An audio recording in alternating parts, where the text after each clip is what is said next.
ओम शांति। 12 फरवरी 2026 के ईश्वरीय महावाक्य। पहले सुनते हैं मुरली के कुछ मुख्य पॉइंट्स। इस कयामत के समय में बाप दादा हमें एक बहुत गहरा रहस्य समझा रहे हैं कि यह संसार क्यों दुख धाम है और शिव बाबा कैसे भोला भंडारी बनकर पतित आत्माओं को अमृत पिलाकर विश्व का मालिक बनाते हैं। आइए इस अमृतमयी मुरली को शांत मन से सुने, समझें और जीवन में धारण करें। बाप दादा हमें बताते हैं यह कयामत का समय है। सारी दुनिया रावण राज्य में दुखी है। आत्माएं जैसे मरी हुई अवस्था में है। बाप आए हैं अमृत वर्षा कर सबको जगाने। शिव बाबा को भोला भंडारी क्यों कहते हैं? गणिकाएं, अहिल्याएं, कुब्जाएं सबका कल्याण करते हैं। पतित दुनिया और पतित शरीर में आकर सबको विश्व का मालिक बना देते हैं। इससे बड़ा भोला कौन होगा? बाबा कहते हैं विष छोड़ो, अमृत पियो।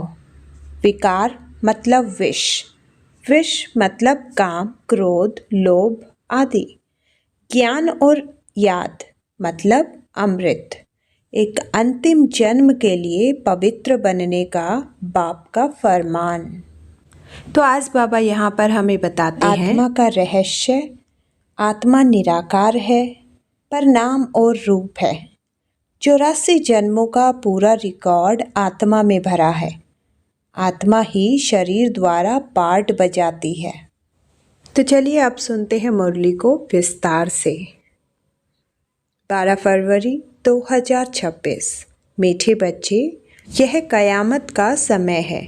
रावण ने सबको कब्र दाखिल कर दिया है। बाप आए हैं अमृत वर्षा कर साथ ले जाने। प्रश्न: शिव बाबा को भोला भंडारी भी कहा जाता है, क्यों? उत्तर: क्योंकि शिव भोलानाथ जब आते हैं तो गणिकाओं, अहिल्याओं, कुब्जाओं का भी कल्याण कर उन्हें विश्व का मालिक बना देते हैं। आते भी देखो पतित दुनिया और पतित शरीर में है तो भोला हुआ ना। भोले बाप का डायरेक्शन है। मीठे बच्चे, अब अमृत पियो, विकारों रूपी विष को छोड़ दो। गीत: दूर देश का रहने वाला। रूहानी बच्चों ने गीत सुना, अर्थात रूहों ने इस शरीर के कान, कर्मेंद्रियों द्वारा गीत सुना। दूर देश के मुसाफिर आते हैं, तुम भी मुसाफिर हो ना। जो भी मनुष्य आत्माएं हैं वह सब मुसाफिर हैं। आत्माओं का कोई भी घर नहीं है। आत्मा है निराकार। निराकारी दुनिया में रहने वाली निराकारी आत्माएं हैं। उसको कहा जाता है निराकारी आत्माओं का घर, देश व लोक। इनको जीव आत्माओं का देश कहा जाता है। वह है आत्माओं का देश। फिर आत्माएं यहाँ आकर शरीर में जब प्रवेश करती है तो निराकार से साकार बन जाती है। ऐसे नहीं कि आत्मा का कोई रूप नहीं है। रूप भी जरूर है, नाम भी है। इतनी छोटी आत्मा कितना पार्ट बजाती है इस शरीर द्वारा। हर एक आत्मा में पार्ट बजाने का कितना रिकॉर्ड भरा हुआ है। रिकॉर्ड एक बार भर जाता है, फिर कितनी बार भी रिपीट करो वही चलेगा। वैसे आत्माएं भी इस शरीर के अंदर रिकॉर्ड है जिसमें 84 जन्मों का पार्ट भरा हुआ है। जैसे बाप निराकार है वैसे आत्मा भी निराकार है। कहाँ कहाँ शास्त्रों में लिख दिया है वह नाम रूप से नियारा है, परंतु नाम रूप से नियारी कोई वस्तु होती नहीं। आकाश भी पोलार है। नाम तो है ना आकाश। बगैर नाम कोई चीज़ होती नहीं। मनुष्य कहते हैं परम पिता परमात्मा।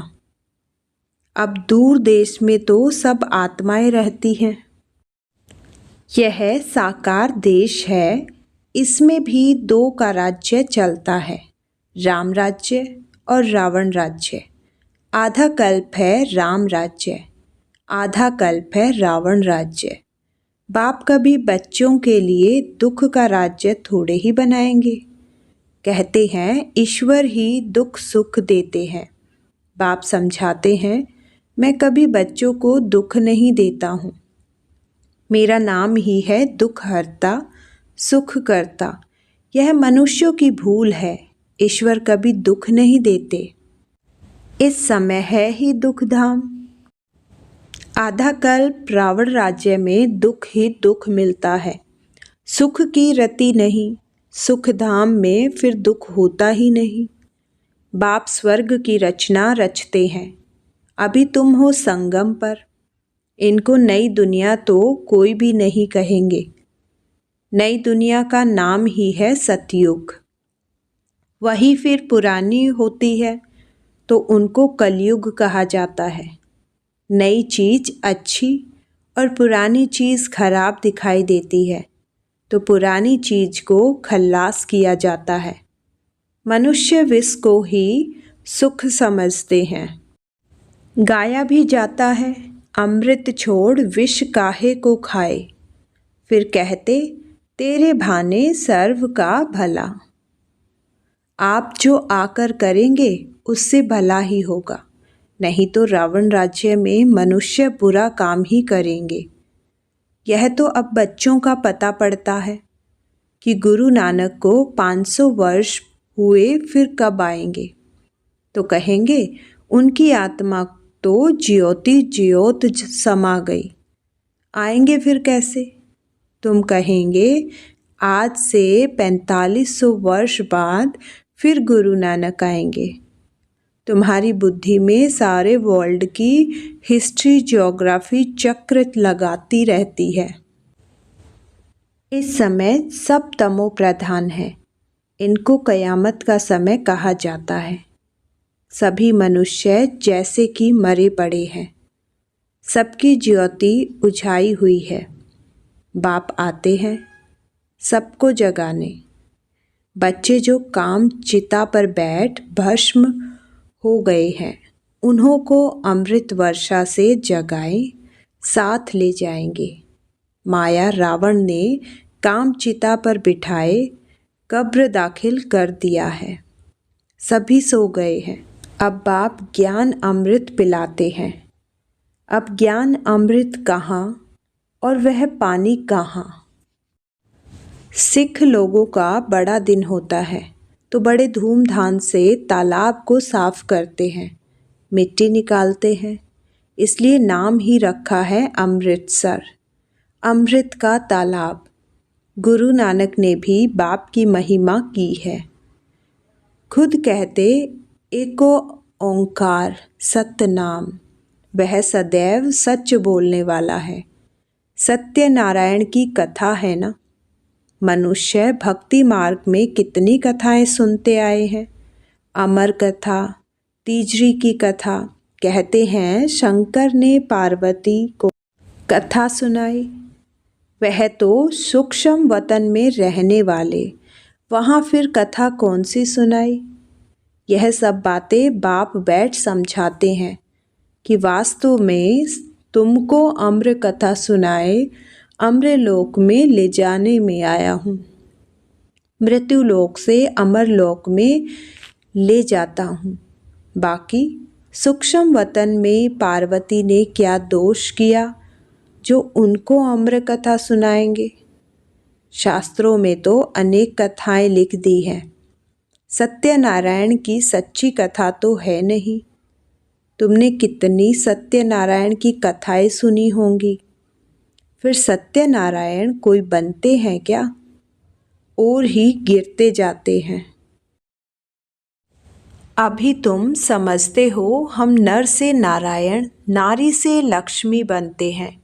यह है अमरलोक में जाने के लिए सत्यनारायण की कथा, तीजरी की कथा। तुम आत्माओं को ज्ञान का तीसरा नेत्र मिला है। बाप समझाते हैं, तुम ही गुलगुल पूज्य थे, फिर 84 जन्मों के बाद तुम ही पुजारी बने हो। इसलिए गाया हुआ है, आपे ही पूज्य आपे ही पुजारी। बाप कहते हैं, मैं तो सदैव पूज्य हूँ, तुमको आकर पुजारी से पूज्य बनाता हूँ। यह है पतित दुनिया। सतयुग में पूज्य पावन मनुष्य, इस समय है पुजारी पतित मनुष्य। साधु संत गाते रहते हैं, पतित पावन सीताराम। यह अक्षर है राइट। सब सीताएं ब्राइड्स हैं। कहते हैं, हे राम आकर हमको पावन बनाओ।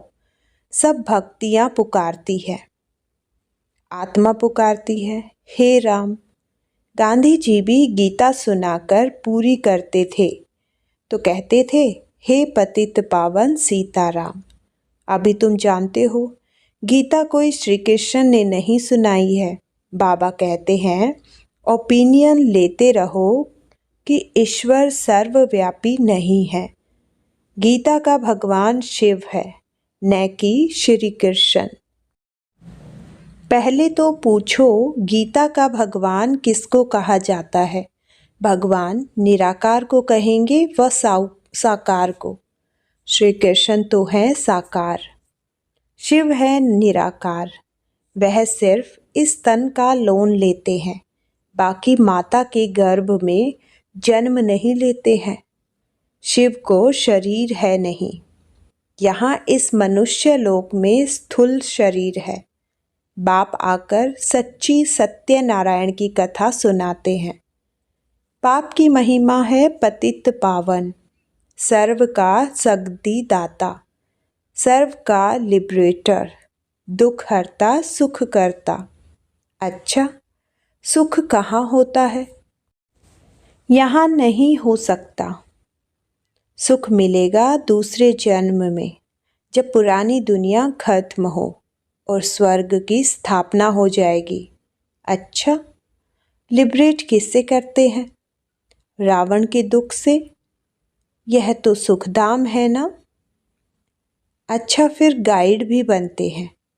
यह शरीर तो यहाँ खत्म हो जाते हैं, बाकी आत्माओं को ले जाते हैं। पहले साजन फिर सजनी जाती है। वह है अविनाशी स्लोना साजन। सबको दुख से छुड़ाए पवित्र बनाए घर ले जाते हैं। शादी कर जब आते हैं तो पहले होता है घोट मतलब पति, पिछाड़ी में ब्राइड मतलब पत्नी रहती है, फिर बारात होती है। अब तुम्हारी माला भी ऐसी है, ऊपर में शिव बाबा फूल, उसे नमस्कार करेंगे। फिर युगल दाना ब्रह्म सरस्वती। फिर हो तुम जो बाबा के मददगार बनते हो। फूल शिव बाबा की याद से ही सूर्यवंशी विष्णु की माला में बने हो। ब्रह्म सरस्वती सो लक्ष्मी नारायण बनते हैं, लक्ष्मी नारायण सो ब्राह्मण सरस्वती बनते हैं। इन्होंने मेहनत की है तब पूजे जाते हैं।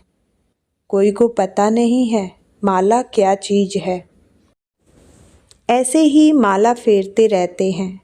16,108 की भी माला होती है, बड़े बड़े मंदिरों में रखी होती है। फिर कोई कहाँ से खींचेंगे। बाबा बॉम्बे में लक्ष्मी नारायण के मंदिर में जाते थे, माला जाकर फेरते थे, राम राम जपते थे, क्योंकि फूल एक ही बाप है ना। फूल को ही राम राम कहते हैं। फिर सारी माला पर माथा टेकते हैं। ज्ञान कुछ भी नहीं। पादरी भी हाथ में माला फेरते रहते हैं। पूछो किसकी माला फेरते हो? उनको तो पता नहीं है। कह देंगे क्राइस्ट की याद में फेरते हैं। उनको यह पता नहीं है कि क्राइस्ट की खुद आत्मा कहाँ है। तुम जानते हो, क्राइस्ट की आत्मा अब तमो प्रधान है। तुम भी तमो प्रधान बगैर थे, अब बगैर टू प्रिंस बनते हो। भारत प्रिंस था, अभी बेगैर है, फिर प्रिंस बनते हैं। बनाने वाला है बाप। तुम मनुष्यों से प्रिंस बनते हो। एक प्रिंस कॉलेज भी था, जहाँ प्रिंस प्रिंसेस जाकर पढ़ते थे। तुम यहाँ पढ़कर 21 जन्म लिए स्वर्ग में प्रिंस प्रिंसेस बनते हो। यह श्री कृष्ण प्रिंस है ना? उनके 84 जन्मों की कहानी लिखी हुई है। मनुष्य क्या जाने, यह बातें सिर्फ तुम जानते हो। भगवान उवाच, वह सबका फादर है। तुम गॉड फादर से सुनते हो, जो स्वर्ग की स्थापना करते हैं। उसे कहा ही जाता है सचखंड। यह है झूठ खंड। सचखंड तो बाप स्थापन करेंगे। झूठ खंड रावण स्थापन करते हैं, रावण का राज्य बनाते हैं। अर्थ कुछ नहीं समझते हैं। किसको भी पता नहीं है कि आखिरीन भी रावण है कौन। किसको मारते हैं, फिर जिंदा हो जाता है। वास्तव में 5 विकार स्त्री के, 5 विकार पुरुष के। इनको कहा जाता है रावण। उनको मारते हैं, रावण को मारकर फिर सोना लूटते हैं। तुम बच्चे जानते हो, यह है कांटों का जंगल। बॉम्बे में बबुलनाथ का भी मंदिर है। बाप आकर कांटों को फूल बनाते हैं। सब एक दो को कांटा लगाते हैं, अर्थात काम कटारी चलाते रहते हैं। इसलिए इनको कांटों का जंगल कहा जाता है। सतयुग को गार्ड ऑफ अल्लाह कहा जाता है। वही फ्लावर्स कांटे बनते हैं, फिर कांटों से फूल बनते हैं। अभी तुम 5 विकारों पर जीत पाते हो। इस रावण राज्य का विनाश तो होना ही है। आखिरिन बड़ी लड़ाई भी होगी। सच्चा सच्चा दशहरा भी होना है। रावण राज्य ही खल्लास हो जाएगा, फिर तुम लंका लूटेंगे। तुमको सोने के महल मिल जाएंगे। अभी तुम रावण पर जीत प्राप्त कर स्वर्ग के मालिक बनते हो। बाबा सारे विश्व का राज्य भाग्य देते हैं, इसलिए इनको शिव भोला भंडारी कहते हैं। गणिकाएं, अहिल्याएं, कुब्जाएं, सबको बाप विश्व का मालिक बनाते हैं। कितना भोला है। आते भी हैं पतित दुनिया, पतित शरीर में। बाकी जो स्वर्ग के लायक नहीं हैं, वह विष पीना छोड़ते ही नहीं। बाप कहते हैं, बच्चे अभी यह अंतिम जन्म पावन बनो। यह विकार तुमको आदि, मध्य, दुख, अंत दुखी बनाते हैं। क्या तुम इस एक जन्म के लिए विष पीना नहीं छोड़ सकते हो? मैं तुमको अमृत पिलाकर अमर बनाता हूँ, फिर भी तुम पवित्र नहीं बनते हो। विष बगैर, सिगरेट शराब बगैर रह नहीं सकते हो। मैं बेहद का बाप तुमको कहता हूँ, बच्चे इस एक जन्म के लिए पावन बनो, तो तुमको स्वर्ग का मालिक बनाऊंगा। पुरानी दुनिया का विनाश और नई दुनिया की स्थापना करना, यह बाप का ही काम है। बाप आया हुआ है सारी दुनिया को दुख से लिबरेट कर सुख धाम, शांति धाम में ले जाने। अभी सब धर्म विनाश हो जाएंगे। एक आदि सनातन देवी देवता धर्म की फिर से स्थापना होती है। ग्रंथ से भी परम पिता परमात्मा को अकाल मूर्त कहते हैं। बाप है महाकाल, कालों का काल। वह काल तो एक दो को ले जाएगा, मैं तो सभी आत्माओं को ले जाऊंगा, इसलिए महाकाल कहते हैं। बाप आकर तुम बच्चों को कितना समझदार बनाते हैं। अच्छा, धारणा के लिए मुख्य सार नंबर 1, इस अंतिम जन्म में विश्व को त्याग, अमृत पीना और पिलाना है, पावन बनना है, कांटों को फूल बनाने की सेवा करनी है। नंबर 2, विष्णु के गले की माला का दाना बनने के लिए बाप की याद में रहना है। पूरा पूरा मददगार बन बाप समान दुख हरता बनना है। वरदान, जैसे कोई आकर्षण करने वाली चीज़ आसपास वालों को अपनी तरफ आकर्षित करती है, सभी का अटेंशन जाता है, वैसे जब आपकी वृत्ति अलौकिक रूहानियत वाली होगी तो आपका प्रभाव अनेक आत्माओं पर स्वतः पड़ेगा। अलौकिक वृत्ति अर्थात न्यारे और प्यारेपन की स्थिति स्वतः ही अनेक आत्माओं को आकर्षित करती है। ऐसी अलौकिक शक्तिशाली आत्माएं मास्टर ज्ञान सूर्य बन अपना प्रकाश चारों ओर फैलाती है। स्लोगन, सदा स्वमान की सीट पर स्थित रहो तो सर्व शक्तियाँ आपका ऑर्डर मानती रहेगी। अव्यक्त इशारे, ज्ञानी बनने के साथ साथ स्नेही बनो। सब की सेवा विश्व सेवा का आधार है। सेवा में सिर्फ 2 शब्द याद रखना, एक निमित्त हूँ, दूसरा निर्माण बनना ही है। इससे एकता का वातावरण बनेगा, 1-2 के सहयोगी बनेंगे। तेरे मेरे की, मान शान की, टकराव की भावनाएं समाप्त हो जाएगी। ओम शांति।